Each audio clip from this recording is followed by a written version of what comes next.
Dobar dan.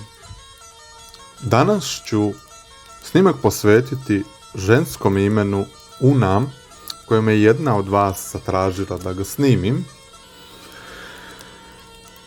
Ime s današnje tačke gledišta je nastalo po rijeci Unim, ali korijenski gledano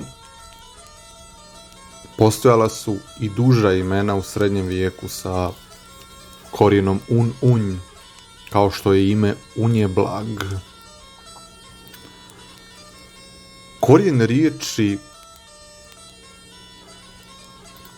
un je stari drevni domaći korijen i on označava jedno sasvim drugo značenje u odnosu na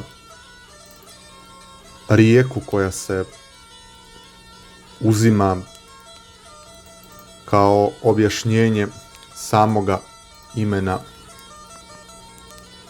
Una. Samo ime Una i imena sa tijem korijenom ili unj, koja su bila živuća u srednjem vijeku, dolaze od starog korijena unj, što znači biti bolji ili ti biti bolja u ovom slučaju. I nastavak a, što znači ona, koja naglašava da je to žensko ime, i bukvalno značenje imena Una jeste biti bolja u odnosu na nešto. To je izvorno značenje imena Una.